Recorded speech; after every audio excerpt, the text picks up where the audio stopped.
Okay, so welcome everyone to our next session. I hope many of you already were present in the previous session, and the topic came often up, I think, in all three presentations, the question on embodied carbon and what we can do in architecture, in design, to reduce the embodied carbon. And I'm very excited to have three panelists today from different regions who share their experiences and what they do. So I will introduce them briefly and then we'll ask them each to give their 8 minutes input. So please try to stay within these 8 minutes so we have some time, hopefully, for Q&As afterwards. So the first speaker will be Maria Smith. She's Director of Sustainability and Physics at Buro Happold. I think Buro Happold is I don't need to introduce them, very well-known internationally working engineering architectural firm. Then we have Ivan Jovanovic from Atelier 10. He's the technical director at Atelier 10's headquarters in London, where he leads their environmental design and sustainability team. So he will explain us a little bit what they're doing. And then we have Yohaan Cama. He's a sustainability manager with Multiplex Constructions out of the Middle East. He's been involved in the design and construction of over 25 sustainable developments across Asia and the Middle East. So I'm very excited to hear from that region what they're doing on embodied carbon. So I would like to ask Maria to start, to please share your screen and let us know what Buro Happold is doing to reduce the embodied carbon in their project. Okay, good morning, everybody. I hope you can see my... We can see and hear you. Fantastic. Right. All right. I've got my clock set so that I don't go over my 8 minutes. All right, so thanks very much for having me on this call. And yeah, I mean, the talks this morning have been so brilliant, and we've had such a wide range of approaches to reducing embodied carbon already that I'm not sure I have a great deal to add in some ways, but I just want to present our approach at Buro Happold to reducing embodied carbon and kind of, embodying our carbon impacts is another way to sort of think about it. That didn't change the slide. So last year we published our first global sustainability report, and one of the things that we did there was make some commitments as a company to be net zero carbon for our own business operations by April 2021. For all our new build projects to be net zero carbon in operation by 2030, and all our projects to be net zero carbon in operation and embodied carbon by 2050. And also to integrate those embodied carbon assessments into our standard design and decision-making process, and generally to review and refresh all of our material to make sure that they reflect the latest thinking. And I'm hoping that so we're going to be publishing another sustainability report, global sustainability report in October, November this year, that will hopefully present some sort of updated, some progress on the previous year, despite sort of COVID, I think, kind of interrupting some of these initiatives in some ways. But to present our progress so far, I think we believe that it's really important to be upfront and honest about where we all are in the journey, and sort of where we can get to, where the sort of best practice lies, and where we still have further to go. Because I think we need to recognize, as an industry generally, you know, we all need to do more and all can do more, and there's sort of there's lots of different ways that we can approach this. So I think we all know what embodied carbon is by now in this talk, so I'm going to skip over that. And just talk about the kind of the 5 key ways that we're thinking about this as engineers, particularly focusing on structural engineering for the purposes of these particular 8 minutes, but obviously we do lots of other kinds of engineering and architecture as well. So the 5 big things are reuse over new builds, challenging the brief, specifying low embodied carbon materials, designing efficiently, and designing for deconstruction. So I'm just going to spend kind of 45 seconds on each of those 5 things, and then we can talk about them more in the questions if we have time. So firstly, in terms of reusing existing, so obviously reusing existing minimizes the use for new materials, And this involves a lot more kind of detailed work, understanding existing structural systems, understanding historic construction methods and materials, as was just talked about in the last talk as well, understanding what historic loading patterns might have been used, were likely to have been used, being able to focus more on material testing, not just being able to sort of rely on the specifications of new materials. So this is a slightly different practice in engineering, and it's something that we're sort of trying our best to sort of be as good at as possible. It's obviously, sometimes it's being able to reuse existing buildings, and sometimes it's reusing existing materials that have been used elsewhere. So this is maybe starting most simply with recycled content, and we're like, as part of reviewing all of those specifications, making sure that we're including recycled content in our specifications as much as possible, but also trying to reuse existing materials, perhaps, you know, for example, decommissioned North Sea oil steelwork, those pipes can make brilliant piles and things like that. So just trying to use materials that have already had a different purpose and incorporate those into our buildings. So just a couple of really quick examples. So this was, this is a river wall, and the previous proposal by another engineer was to get rid of this wall and create a new wall with gabion blocks. But instead of that, we spent quite a lot of effort justifying the existing river wall and being able to increase the structure. And, you know, this isn't a sexy scheme. And I think that's some of the important things about reusing existing building fabric and existing structures and things. It's not always that kind of super glossy aesthetic that we like to put in magazines. But reusing an existing flood wall and increasing flood defences is exactly the kind of super important project that we need to be working on right now. And so, yeah, some of that, what might be not considered so sexy, I think is really, really important to emphasise now.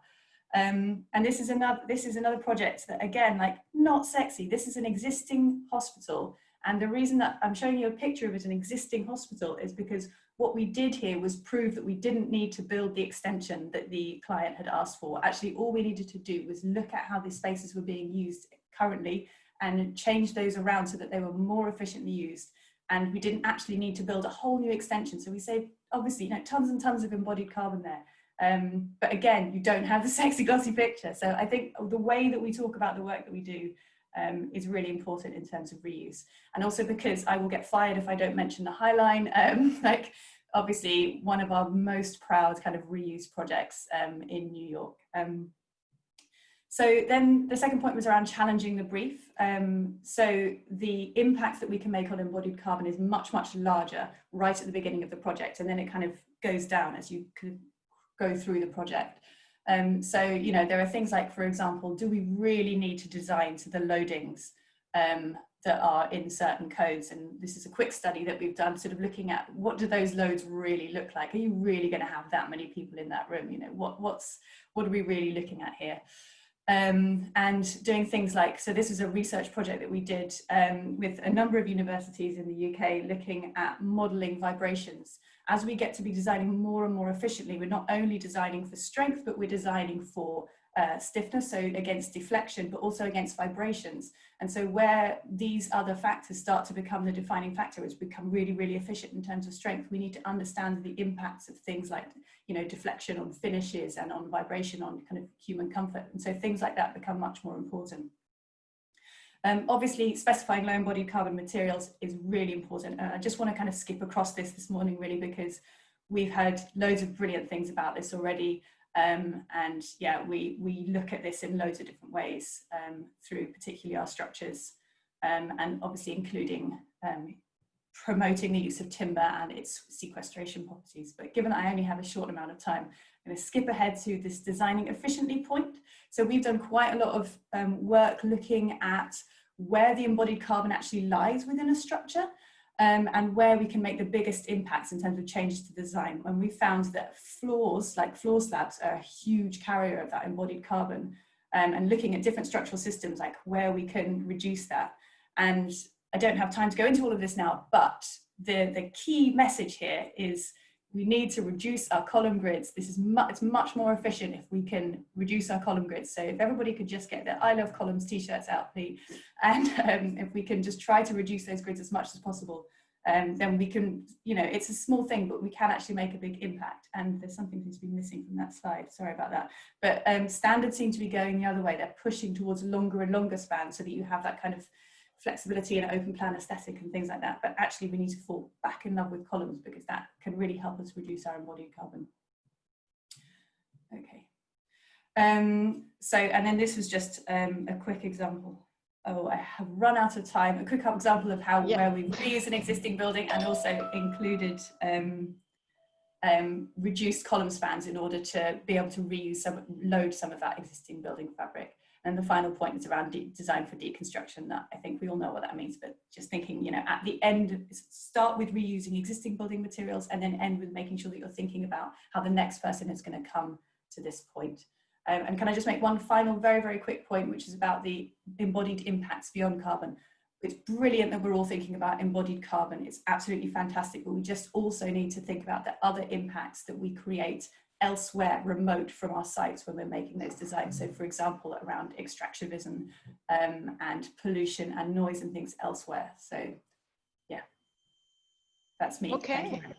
Great, thanks a lot, Maria. It was very inspirational. I love the non-glossy pictures and the I Love Column t-shirt. If you could get us all one, I think that would be great.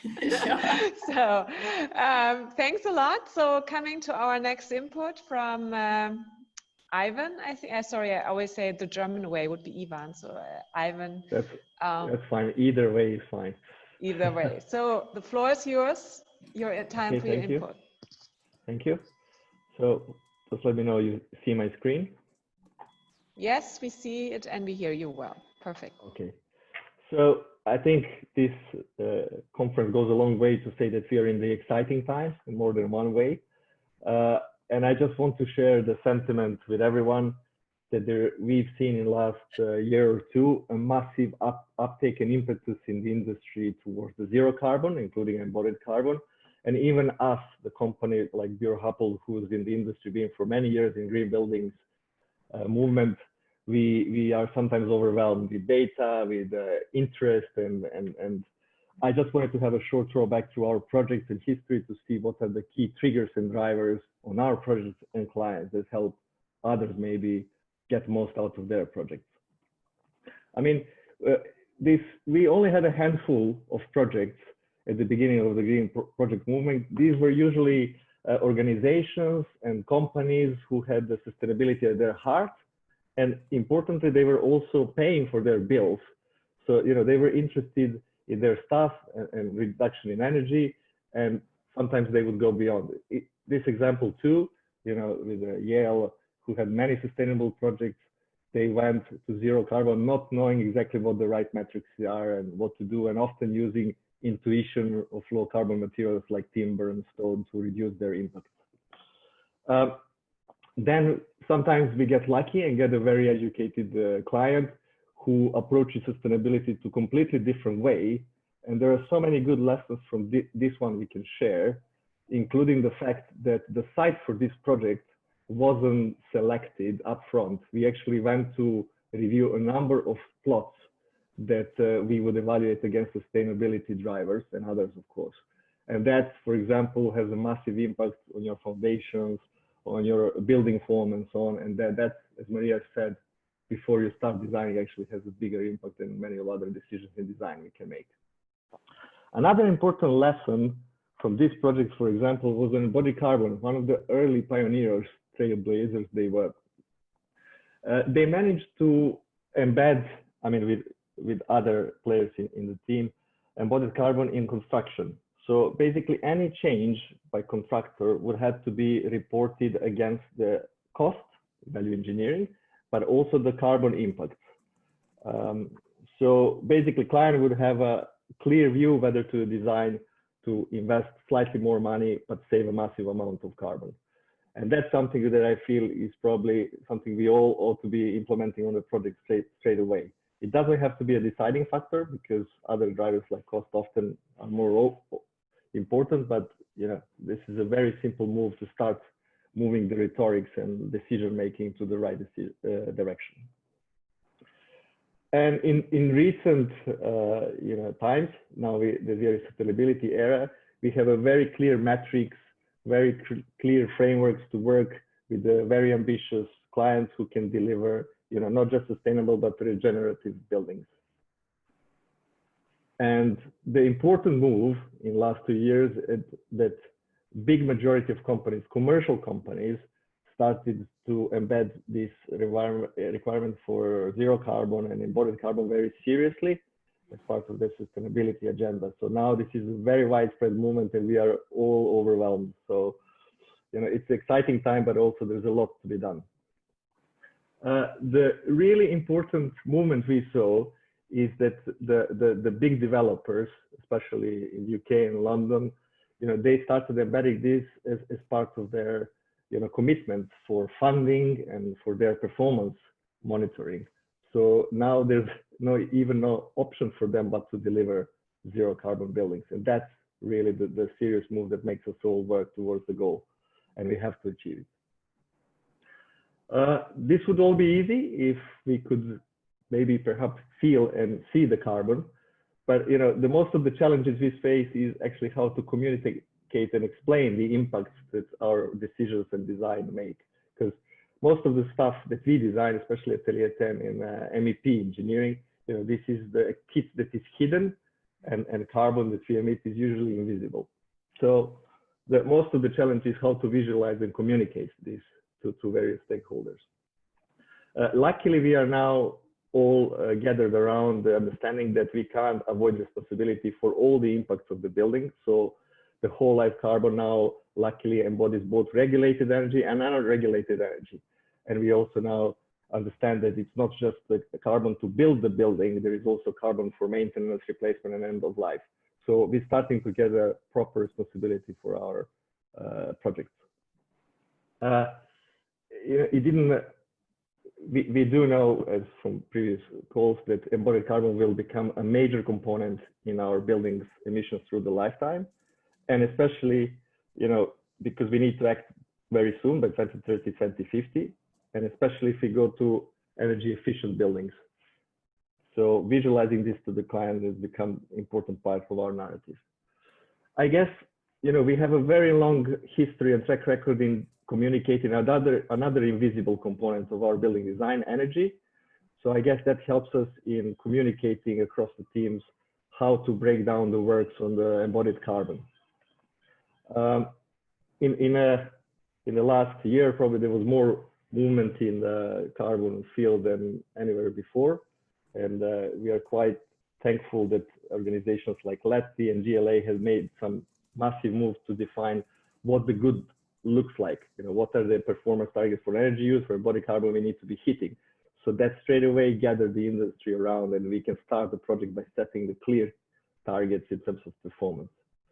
I want to stress that benchmarking, sustainability benchmarking system have a massive role, and often seen as just a tick box exercise. I think they made a massive impact in industry coming to the level plane, to understanding the same language, to understanding the same specification, and actually made this happen in practice, because there is just too many stakeholders in our industry to be able to communicate clearly what the objectives are throughout the project life cycle. Not the least, I would like to highlight the impact of BREEAM when they introduced the massive weighting against the material efficiency and whole life cycle assessment, where we now in London, when we need to achieve BREEAM excellent or not outstanding, you can't basically do it without proper life cycle assessment. So this is all of a sudden become an industry standard in London. What we do, I mean, similar to Maria, we kind of need to identify where the carbon hotspots are very quickly. And what we'd like to do, we'd like to start putting objectives and against the individual component. And this is all obviously individual to the specific context of the project. It is important to capture as many specialties as possible. This is all very new. The data might not be available, and it all comes down to how things are made. So, you know, sometimes focusing on electrical services can save massive amounts of embodied carbon, and we need to rapidly learn from specialists what can be done in each field and every little opportunity that we can squeeze out of that. Yeah, to reflect on reuse, it's not hard to imagine that it leads us to circular economy, to reuse the building rather than the build new. And of course, the basic argument is that embodied carbon would reduce drastically, and that's a clear message which any life cycle assessment will give you. But to enable this, as we mentioned, we need to start developing new methods of working or implementing the methods that exist. You know, we need to have a proper pre-demolition audit, which gives us the clues straight away, not just to structural engineers, but the whole team. What can we reuse from the site, from the immediate surroundings? Online inventories of salvage materials will start appearing. And as Maria said, you know, we need to start being much better at forensics of the building, importing into build models, so the knowledge about the existing building can be readily available to create the solution to build a case for reuse of the building. As I said, except from the WWF, where we had the opportunity to choose the site, clients usually come to us with a predetermined location and whether the buildings will be reused or not. But you know, when there is opportunity to reuse, you know, the design needs to embody clearly how this is done, identifying the components that will be retained, what can't be retained and needs to improve for structural reasons, or otherwise you try to reuse the material, demolished material from the site. And in the final step, you know, the optimization on weight, efficiency, and span is where both creates cost savings and obviously embodied carbon savings. So there's not much difference between the weight and cost savings in our experience. As everybody has heard today extensively, you know, most of the materials will be emitting carbon emissions in their life, except the timber. So we definitely encourage this, especially to create carbon savings in the first 10 years, where we need to, you know, impact the climate change. So, you know, timber finds its place everywhere, including, you know, your structural cores, definitely finishes, and even in a hybrid form, you know, where it's not possible to build everything in timber. The key challenge is what happens after 60 years. Obviously, we need to act now, but we can't forget about the solutions after life, what happens with the timber. And I think it's a very complex question, not the least to also you know, answer the question how the fire safety works, how the joints works, and you know, all the things that we need to decide when we start changing and bringing innovative materials. So I think the clients will need the help going forward to help us resolve all the technical questions when it comes to new materials in construction. I think also with timber especially, we need to come with a solution how to, you know, create a componentry that is demountable, reusable elsewhere, and a long way will go the, you know, material passports embedded in BIM models, so that, you know, future users and owners can deal with this. In terms of untapped potential, you know, landscape is one massive opportunity to sequester the carbon. This is one tool where we developed with the landscape designers in California, CMG Architects, and it offers fantastic palette of materials that can sequester carbon and can help in the overall design and a carbon balance. Looking slightly into the future, I think there will be a massive drive for transparency and responsibility in our construction industry, starting from simply requesting EPD for everything that can go into the building to be a formal requirement on a project for everything. And that will enable us to account for every possible impact, but also starting to assign responsibility within the design team and within contractors from the client side to embodied impact. This might today be a more complicated process than ever, but I think the tools are already there to help us transfer this into a simple process. Hopefully the QSs will take most of this accounted work and let us designers and clients focus on the design and how to make buildings durable in terms of architecture. And the closing line for me, I'm aware I've overrun, is to say that with decarbonizing of everything, we might see the decarbonizing of concrete, steel, and other industries, and that will hopefully focus us once again on the design rather than choosing the material alone. Okay. Sorry. Yeah, thanks. Yeah, very, very inspirational. And I like your message, you know, let us do a good design, and the tools are there. I think this is actually what we have to give out as a message. So I'd like to hand it over to Yohaan. Could you share your screen and start your 8 minutes input, so we have hopefully a little bit of time for Q&A.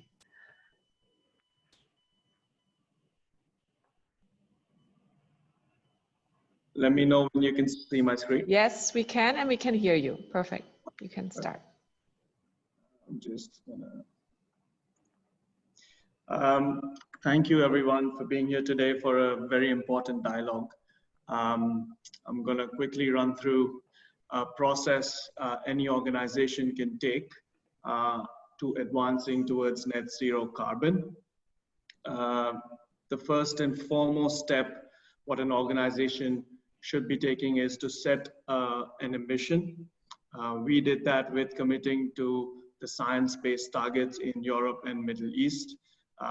We were the first contractors globally to align our targets in line with 1.5 degree scenario. And we also went on to be, we also committed to the WGBC net zero commitments. By 2025, we've committed to operating all multiplex offices with net zero emissions. I'm gonna quickly run down to some of our emissions as per baseline in the Middle East. The Middle East market is a lot different compared to the UK or the US market, where in the Middle East, all your construction have to be conducted over with generators. So we use a lot of fuel here, as you may know. So that's why you can see there's a huge scope 1 emissions as a construction firm here, while scope 2, which is our electricity consumption as a contractor, is significantly less. But any organization that is computing data would know that scope 3, which is all your indirect emissions, which are, well, not entirely in your control, are the most contributing towards companies' total emissions. So for us, embodied carbon and operational carbon contribute to almost 95% of our emissions. And we could not foresee that, and we had to take drastic actions towards it. I'm quickly gonna run through scope 1, which is our direct emissions. And because we've touched base so much on embodied carbon throughout the session, I want to touch base a bit on operational carbon as well, and how the process of building a site also takes place. We've been working on green building projects for years, handed out some highly efficient buildings to the clients, but we never really had our operations looked into, and how our carbon was going up every project that we did. So we implemented a very simple procedure. We took a model of our current, or a conventional site office, I would say, on one of our current sites. We modeled it, we added some passive and active design measures to see if we can achieve net zero or nearly net zero on a temporary site office. So what you've seen on the screen, the green graphs, is for a design through an energy model of a current site office. And we did manage, through a white paper, we did manage to reach nearly net zero on a temporary site office with 77 kilowatt hour per meter square, which was really astonishing. However, last year we put this case study into implementation, and what you see in green, yellow, is the actual consumption from our site office, which is going on right now through energy meters. And we have hit a 56 EUI compared to the 77 what we were anticipating. So we have drastically reduced our carbon emissions through this. Embodied carbon is obviously the hot topic everywhere. It's the second largest contributor for us, being a construction firm. We do not usually have as much control when we're doing a build-only job compared to a design and build. So As you can see, steel has been our biggest contributor. So we revisited our supply chain. We went and spoke to them. We started understanding and looked for solutions, what we can come up with. And it was very much within the region that it was possible to procure 99% closed loop source of steel. And in 2019, we decided to rework on our procurement strategy, and we have started procuring only 99% closed loop steel since 2019. And you can see it's already affected on 32% of our carbon emissions reductions. Concrete is the second biggest chunk. Unfortunately, the market is not ready in the Middle East and the technologies are not also available readily. So we will wait and see how we can tackle those as well. Operational carbon, it's the biggest chunk in our emissions as a firm. These are the products that we hand over or deliver to the client. And in our case, built environment is the biggest contributor for carbon. We all know that. So we had to do something with our operational efficiencies and the buildings we hand over. So we were lucky to get involved in a design and build project in Dubai. It was for a school where the client is usually an operator, and when client is your operator of the building, it's a lot easier for you to push the net zero or the nearly net zero agenda. So what we did is we took the concept stage, we came out with an EUI of 146, and through design of active and passive measures, we brought down the EUI to 119. However, we were still off our targets of trying to reach the nearly net zero target. And then we convinced the client through a PPA scheme, through an ESCO, to install 900 kilowatt peak of solar.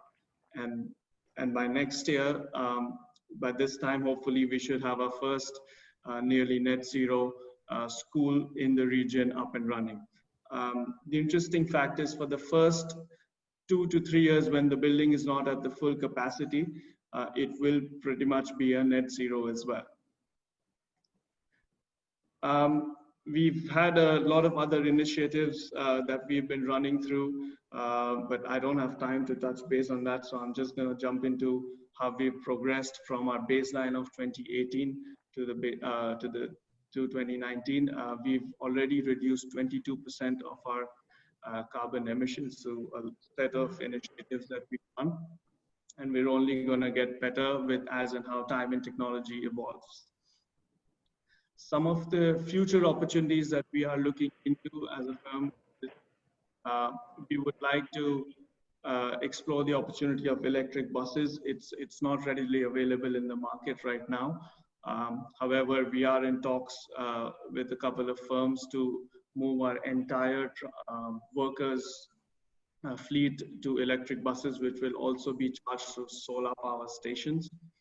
We're also monitoring very closely the commitment Volvo has come out with for producing only electric equipment and machines by 2025.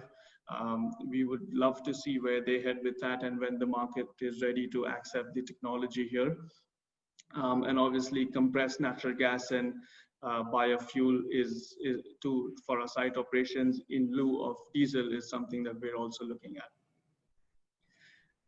I would like to touch base on 3 case studies specific to embodied carbon in different regions of Multiplex. On the left, you see a project which started in 2016. It's a residential project which had really ambitious, I would say, embodied carbon targets set and given to us. It was a design and build project. We had to meet 550 kg of CO2 per meter square. We eliminated the use of virgin steel and aluminium completely.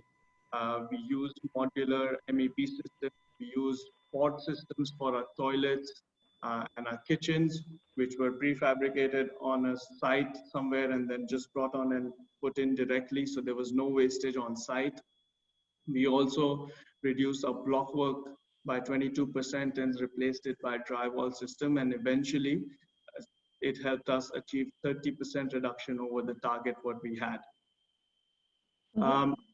We've also had a research paper done in Australia where we've replaced reinforced steel with mass timber, and it has achieved a 45% reduction over baseline. This paper is readily available as well. It's in collaboration with University of New South Wales. And on the right-hand side, you can see another pilot that we're running currently in Europe, where we are leveraging embodied carbon through technologies available, BREEAM, very much available in the region, very widespread. What we're doing is we're inputting the emissions for each and every material within the model, so we can get all the data out and understand where we are and what we need to reduce. All right. Sorry. Summarizing the approach, the first step, like I said, we have to set an ambition. For us, the ambitions were the WGBC net zero commitment and science-based targets. Obviously, we operate within not just a region, but 4 regions. So we had to set a global operational standard for data management, for reporting, and how we look in knowledge sharing between the regions as well. The third was how we embed our understanding and knowledge in our operations, which we did with starting to look at operational carbon and not just what we hand over to the client at the end. And fourth is we cannot do this by ourselves. We need the entire value chain, supply chain involved in this, in moving towards net zero. So obviously early client engagement, early supply chain engagement is all very crucial here. All right. Thanks a lot, Yohaan. And I really like your approach by leading by example and looking at your own firm's emission as well. So now we have 2 minutes left. I had a question to all of you, well, many questions, but we have 2 questions from the audience. So I'd like to maybe try to get those answered somehow. Well, the first one is to Maria, and I would say it's kind of a little bit the holy grail, but maybe you have a quick answer to that. The question is, as Maria mentioned, we need the new standard for sexy to discuss architecture and construction. The investors in public still expect the old sexy. How do we get there? So I guess it was in reference to your non-glossy project pictures. Yeah. How do you get the client excited about that? Well, look, I mean, in any part of our culture, standards of beauty change, right? These are not fixed things. These are things that have lots and lots of different kinds of meaning. But I think, and I think I sort of put it in the chat, I think one of the main things that we can do is look at our award systems and what we publish in the media. I think that, you know, the projects that are heralded as the best projects that we're, you know, the big prizes, the Sterling Prize, the, you know, Aga Khan Award, all of those big prizes for architecture ought to be for the most exemplary sustainable projects. And like genuinely not just focusing on, for example, only operational, but looking at embodied carbon and all of the other factors as well.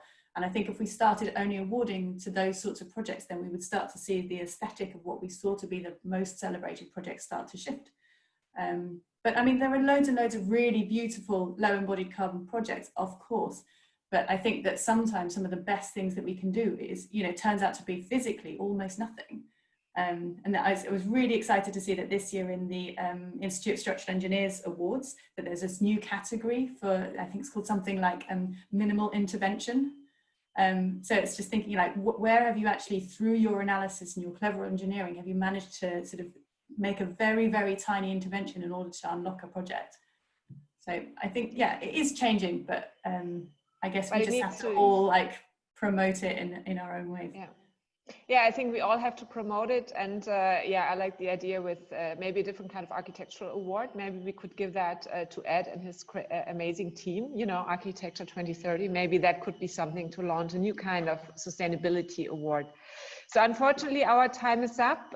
Thanks a lot to the 3 of you. It was very inspirational. I think it was great for the audience to see what can already be done and what they maybe could start thinking about. We will answer any questions we were not able to answer now in writing. Yeah, and thanks to all of you, and hope to see you soon, again virtually or in real life, hopefully. Thanks a lot. No problem. Thank you. Bye. Thank you. Bye. Yes, absolutely. And thank you so much to all of our morning keynote presenters. Those were really wonderful. For all of our attendees, we're going to take a short 10-minute break, and then we'll be offering 30-minute tool demos on a variety of tools. You can find the links for those demos on the CarbonPositive website agenda page. Additionally, we'll be starting our afternoon sessions right at noon UK time, so in about 40 minutes. Again, you can find the link for those sessions on the CarbonPositive agenda. The link is also shown here on the slide. So thank you all, and we look forward to seeing you in our afternoon sessions.